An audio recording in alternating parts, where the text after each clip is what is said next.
Welcome back to the Rest is F1 podcast. Today we are talking about the Belgian Grand Prix 2025. And of course, as usual, I've got Ham with me. How are we? Hey Shaq, I'm doing good. Hey guys, I think it was a long race in Spa. Let's dive deep in and let's break it down. Yep, so obviously it started off with like an hour of rain and there was no race start and it was delayed, wasn't it? So that was something already to annoy the fans. Yeah, totally, man. It was 11 over here, and I turned on. I set up everything. I was just sitting and watching. So they had called off the start because it was raining. I'm like, okay, you could see it was raining a bit heavy. Okay, they're gonna start it sooner or later. But then just kept going. I'm like, what is happening? Come on, man. They were not letting the teams use wets. I'm I don't like, understand the point of that tire, really. yeah, exactly. See, if you're not going to use it, why do you have full wets? Yeah, Just so that to show the people that we've got a full wet tires, guys, but we just don't use them. That's it. I'm like, what's the point? The full wets are for races where the track is wet, soaking, and you use yeah, that for grip, you use that for traction. The only thing I've seen people use is inters, and I don't know why the full wets are not allowed. yeah. Why? What is the point of Pirelli I don't giving know. out those tires I don't if know. they are not going to use it? Yeah. Yeah, I mean, like And, that shows another. It's like a whole nother level of skill from the drivers that we get to see, and they just didn't let us see anything, right?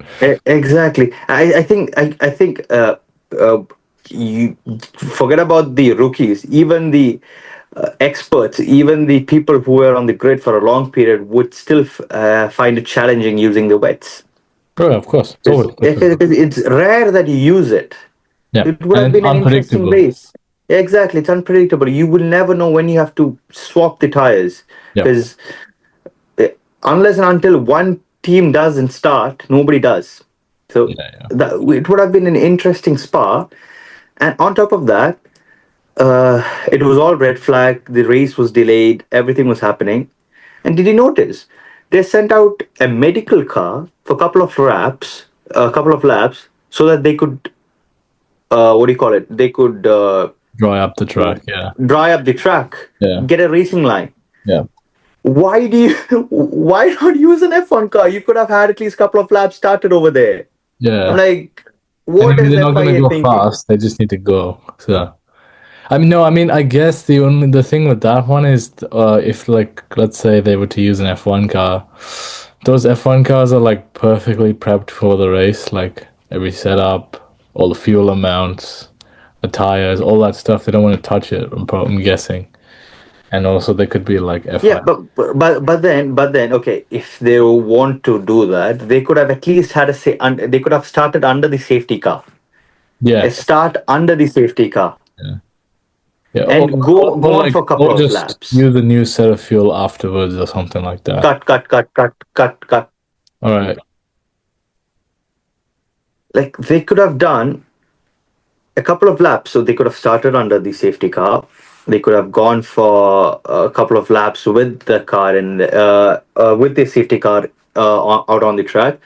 In that way, they would have at least had a couple of laps in, no issues with the fuel, Yeah. and they could see.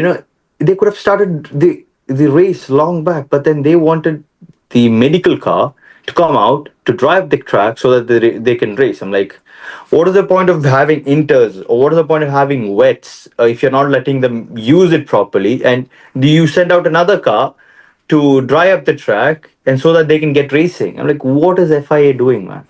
Yeah, I just want to give a shout out to I guess it's a mini shout out. It's the two drivers apparently who wanted to actually start the race even in the heavy wet condition was Lewis Hamilton and Max Verstappen apparently.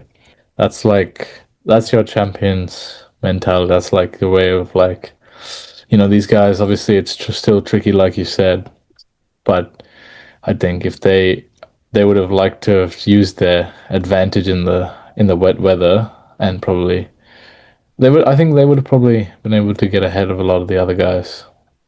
What do you think? Yeah, I totally agree with you on that because uh, obviously they are the two that is one among the most experienced people in wets apart from Alonso. But then they were the one that was fully committed into racing. Even the condition is worse because they know that they have a set of tires that you can actually use for this race, Yeah, and they want to get it done. They want to get it started. They were pumped, but then.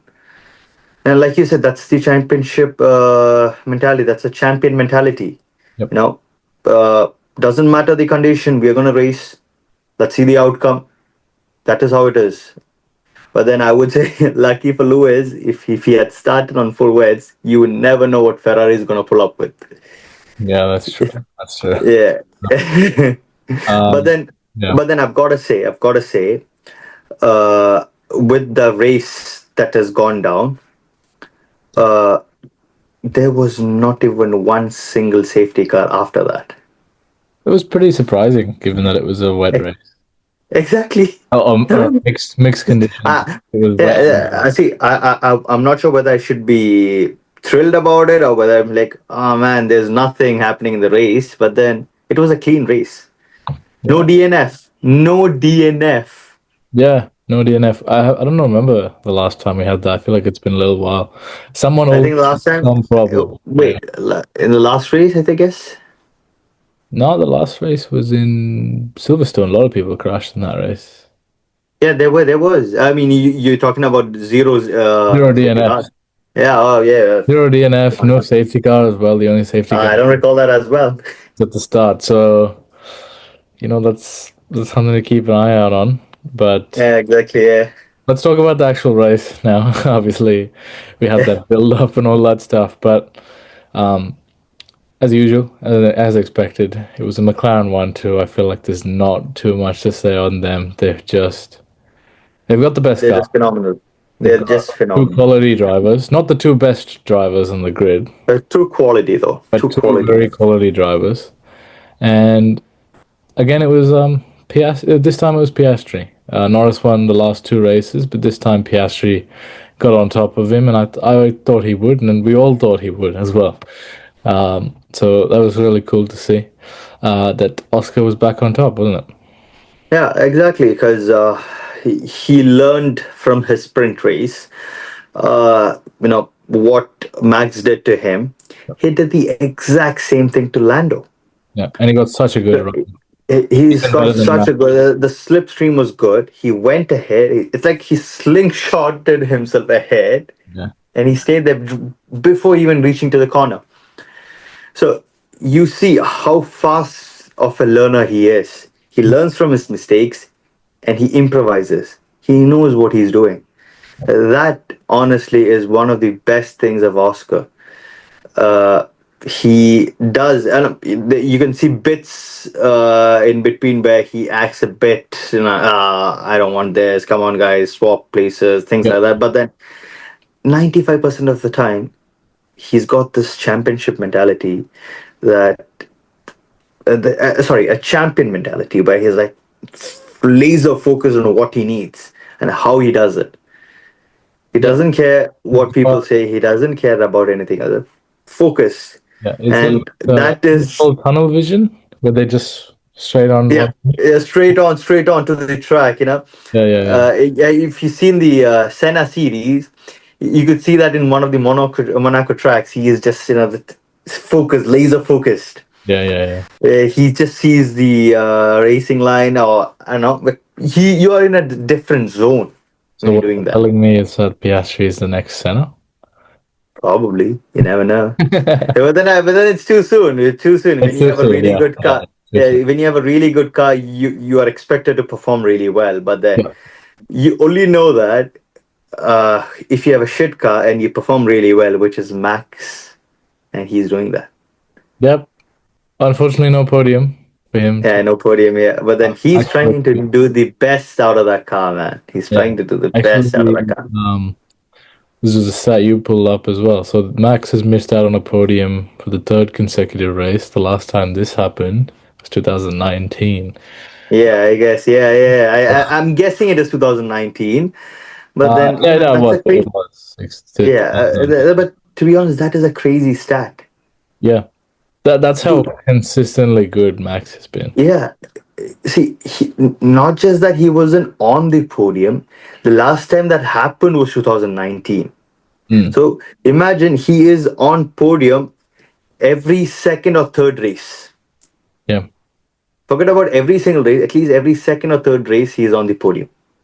yeah. That's actually what exactly happens. So Yeah. See, that is how consistent he is. And the last time we had a consistent person, now he is never on the podium, and it is sad to see. It is Lewis Hamilton. yeah, It's uh, a bit hard to. It's 13th race of the season, and he's still not seen the podium. yeah. It's 5-0 Leclerc. Five podiums for Leclerc. Hamilton Yeah, still not stepped on there. I'll just quickly touch on Leclerc before we move on to Lewis. But um, I'm really convinced with Charles. I think he is clearly the second best driver on the grid. I don't think like in this season it reflects it, but if you genuinely was to rank the drivers, I think I would put Charles second after Max. So I think how confident he's feeling in the car. Obviously, Lewis is not feeling like that. That's showing a lot about how Charles is, and he's pretty much, I would say, maybe even in his prime. And all Ferrari has to do, just make a good damn car for once, please. He will, exactly. he Yeah. will win you a championship. You just need to make sure you actually make the car for He it. is the only person on the grid that can fight with Max. I feel, unless and until you give Hamilton a car. But I think Leclerc would do a better job now. Yeah, Now, Leclerc will do a better job. But then I've read somewhere that Hamilton is keen that in the 2026 car, it is going to be a totally different one, apart from what Leclerc is going to have. So yep. what is happening is what they're saying is Hamilton does not want the same strategy for both the drivers. Different strategy for both the drivers, and the car setup is going to be completely different. Hamilton has said he is going to be personally looking into it and fixing the car and doing it accordingly and exactly how he needs it. So, if that happens, and it did say whether it may triumph or whether it's just a fictitious thing that is going to happen. But if it triumphs, Let's see. Let's see. That's all about next. Ferrari is going to be fast. See, Ferrari does provide the pace, but then they're just not consistent. We've seen like how Hamilton came from the pit lane to all the way to P7 in just what 15 laps, 16 laps. In 20 laps, yeah, something like that. Yeah, yeah. It was before reaching lap 20, he was in points. Yeah.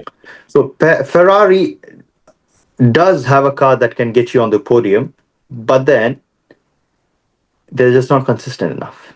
Yeah. Or I think Lewis just needed. It's something we talked about before the race is that Lewis's qualifying really needs to be much more closer than what it has been so far. It needs to be. I think. Look, it's better. It's been a bit better than last year. Last year he struggled a lot. You would see him go out in Q1 and 2 a lot more. So I would say in that sense it's better. But when Leclerc is up there qualifying in third, you got to be there ready at least in fourth place with him. Like you should be alongside Leclerc, trying to help him out, and then Ferrari have a big advantage. And I think obviously they're in the fight with the Mercedes, so that's a big thing as well. So yeah, we got to watch out for that. yeah, exactly, because gotta say before we keep talking about Hamilton, Albon did a beautiful job keeping back Hamilton in P7. He was close, Hamilton was close, and you know how hard Hamilton charges. And gotta say, Albon just kept him there. That was a brilliant drive by the Williams driver. Unfortunately, his teammate Sainz was stuck Complete opposite in the race. bottom. Yeah, a bit of opposite race, and he was in the bottom five. And just got to say, he just went massive there. He kept it there.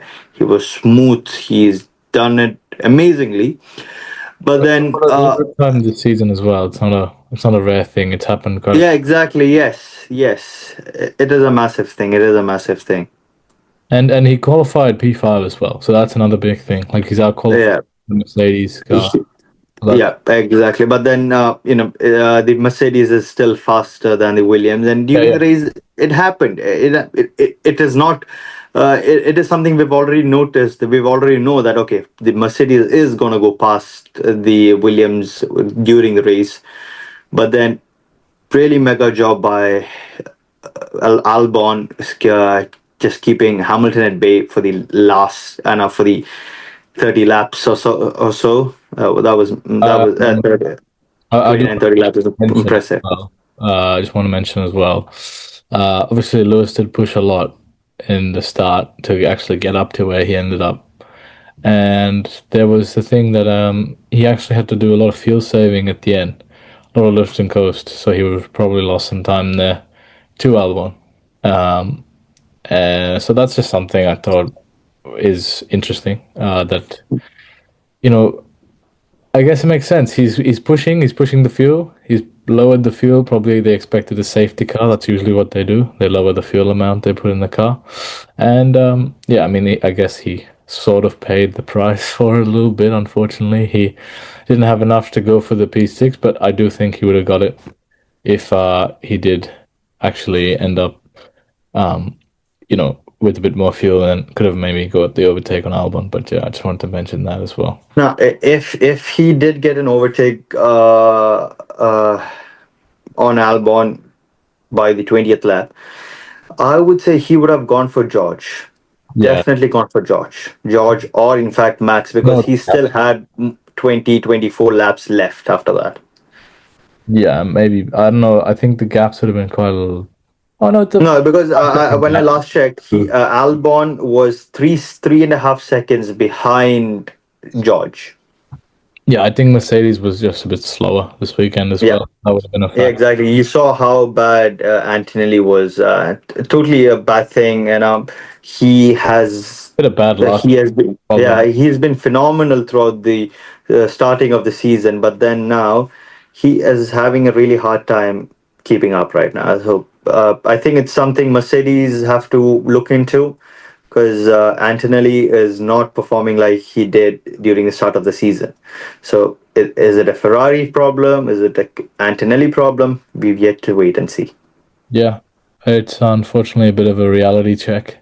Not that he's being cocky, more of just that he was having such high performances, like such good quality performances, and now it's gone the other way. So yeah, unfortunate for him. But I just want to mention that this whole weekend, 9 of the 10 teams scored points. 8 teams scored points in the race, and then of course Haas, who didn't score points in the race, they scored points in the sprint. So that's 9 teams out of 10. You know who the number 10 was, who didn't get any? Easy guess, Aston Martin. Yeah, the team with two-time champion and Lance Stroll. So, yeah, real shocker for them. But I just want to touch back on the teams again. It's really good to see the spread of points going everywhere, Yep. and as well, like the from sixth place to ninth, all the teams are separated by less than 10 points. That's That huge. is massive. See, we are almost getting into the summer break, Yeah, and one more race to go, if I reckon. yeah. And we are into the summer break, which is going to be a long, long period.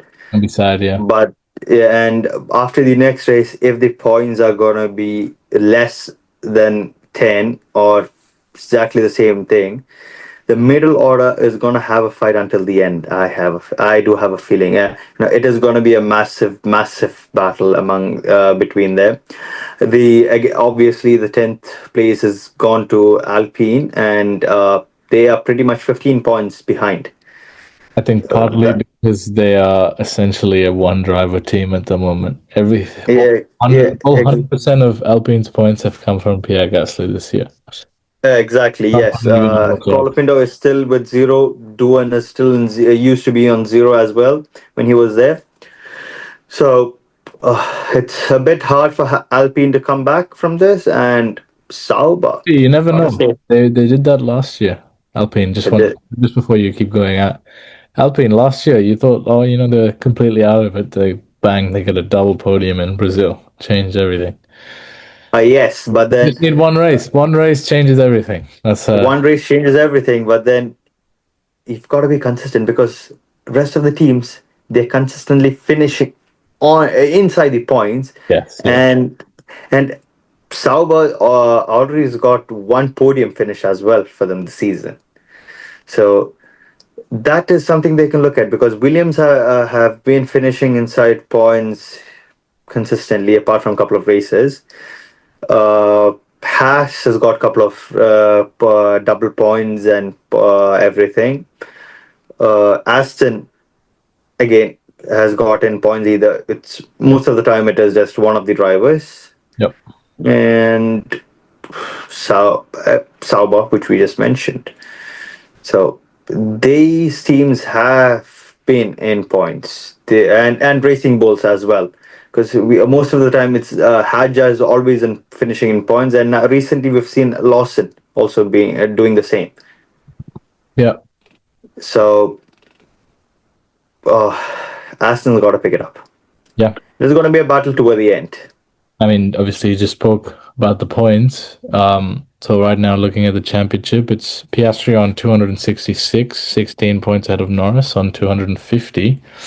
And then Verstappen is on 185, which is about 65-point difference to Norris, and 81 for 81. Piastri. So Yes. that's a big thing. I mean, look, I don't think we can call it. It has to. We have to judge it based on the fact that a huge amount of it comes from the car, and having a good car is key. That is just how it is in F1. So I think that's just like it's interesting. I don't know. A lot of work to be Yeah, done. but then All the other teams. So yeah, yeah, but the thing is, uh, Red Bull is down to P4. they will probably stay there. They'll probably stay there because Ferraris are consistently finishing inside the points and on podiums. Same goes for Mercedes. Yep. Red Bull, on the other hand, they only have one driver that's finishing in points, and the other one is barely in points when even when it was Lawson or it's Yuki right now.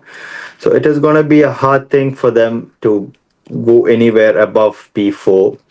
And speaking of constructors, Ferrari is somewhere close to 248. Yeah, Yeah. it's 248. Check, yeah. And McLaren is in 500s. And I did the calculation. Even if Ferrari has got the same points that they've got now, like double their points, they would still be behind McLaren. Yes. Yeah. That is how ahead they are in the championship. And guess what? We are not even we have not reached the summer break yet. Yeah. One more race to go, and they've already doubled the points from Ferrari. Yeah. Do you So with remember? the Do you next race, remember a with few the rounds ago when you were talking about could McLaren break the Red Bull record from yeah, I 20? think they're gonna break it. It's looking likely. They're on track. 1-2 almost every race at this point. Exactly, yeah. And are they on 250 or 240? 250, I 48 guess. Ferrari. 240. So by the time they finish the next race, they're going to be in 280s. They're going to get 33 points from 43 points from next race. I don't know, but If it's a 1-2. I No, was no, no, for 45 points, 45 points because I just from the want to next. say as well. You've Sorry? We've just talked Ferrari 248 points they're currently sitting on, right? Yeah. Lando Norris has 250 points. Each McLaren outscores the Ferraris. So Each McLaren outscored the yeah, Ferrari. that's Oh another my, perspective for us to look at it. that Oh yeah. Uh, that's something. Look, That is something. not too much to talk about in this race. Bit of a snooze fest, as some of them call it. Some people said it was like Monaco, so that's unfortunate. But we're exciting. We're hopefully going to have an exciting race next week in Hungary. But yeah, just not one to remember, but one to just look out for the championship more than anything. Yeah, So one for the FIA to look into and understand that they do have wets.